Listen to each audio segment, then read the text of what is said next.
L'actualité nous rappelle parfois des réalités vraiment très dures. Ce 3 juin 2025, François Descampes, qu'on a connu dans koh a partagé une nouvelle absolument terrible. Oui, Le décès de son fils, Noah, à seulement 27 jours. Et ça fait écho à une autre histoire, celle de David Pasternak, le joueur de hockey, en 2021. son fils Vigo, oui. Exactement, décédé à 6 jours. C'est poignant. Très poignant. Et du coup, ces événements nous amènent aujourd'hui à regarder de plus près une épreuve qui est souvent vécue en silence, le deuil périnatal. C'est ça. On va s'appuyer sur ces annonces publiées, bien sûr, mais aussi sur des témoignages, des documentaires comme celui de KTO, des articles de Radio-Canada. L'idée, c'est vraiment de mieux comprendre. Oui, comprendre cette douleur, ces émotions très très complexes, et puis l'importance du soutien, de la reconnaissance aussi. Voilà. Alors, allons-y. Explorons ensemble ce sujet délicat. Pour revenir sur François Descampes, donc pompier pro, il avait gagné koh en 2022. Il avait partagé la bonne nouvelle de la grossesse en mai, tu vois. Oui, je me souviens. Et là, l'annonce du décès sur Instagram, ça a provoqué énormément de soutien, bien sûr, mais ça montre aussi le courage qu'il faut pour oser dire une peine pareille. Absolument. Et c'est un choc terrible. Les parents, euh, comme Marie dans le docu KTO, ils parlent vraiment d'une montagne russe des émotions.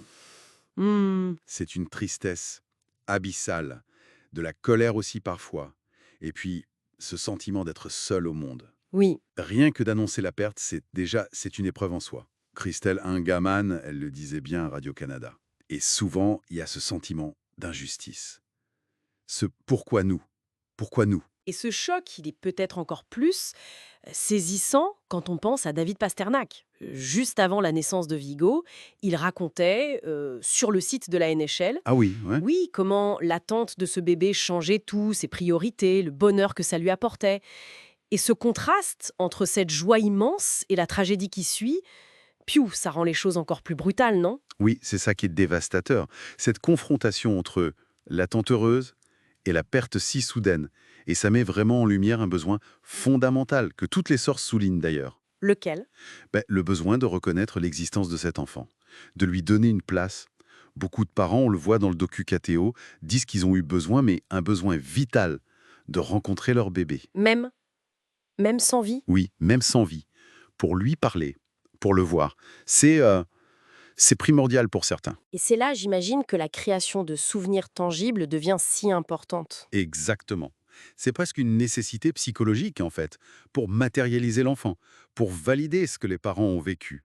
La fameuse boîte de naissance dont parle KTO. Ah oui, avec les empreintes. Voilà, les empreintes, le petit bracelet de naissance, une mèche de cheveux, ou parfois, comme le raconte un témoignage très fort, garder un petit bout de tissu du pyjama que le bébé a porté. Hmm. Lisa Wright, elle, citée par Radio-Canada, elle garde les cendres de son fils dans une boîte précieuse. Et puis il y a la reconnaissance légale aussi. La loi française, c'est Oui, ça? depuis 2021, on peut inscrire l'enfant sur le livret de famille dès 15 semaines d'aménorrhée. Et ça, ce n'est pas rien. Ça donne une existence administrative, ça ancre l'enfant dans la famille.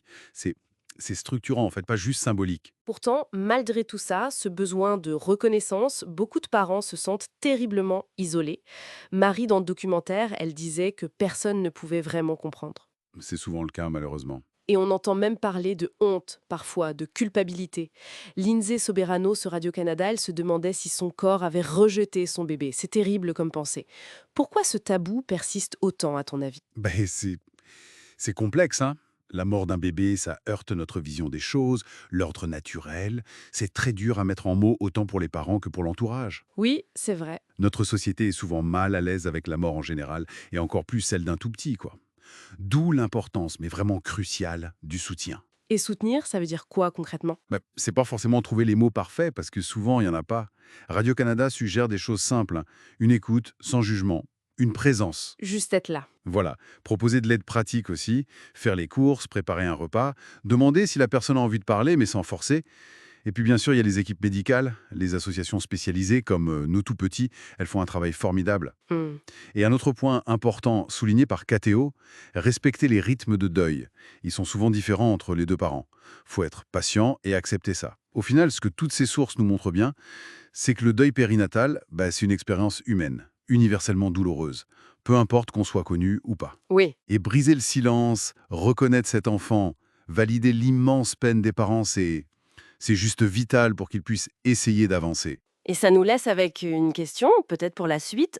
On voit bien l'émotion quand ces drames touchent des personnes connues, mais comment est-ce qu'on peut faire, nous, collectivement, pour offrir un soutien plus fort, plus constant, plus visible à tous les parents qui vivent ça souvent dans l'ombre, sans faire de bruit?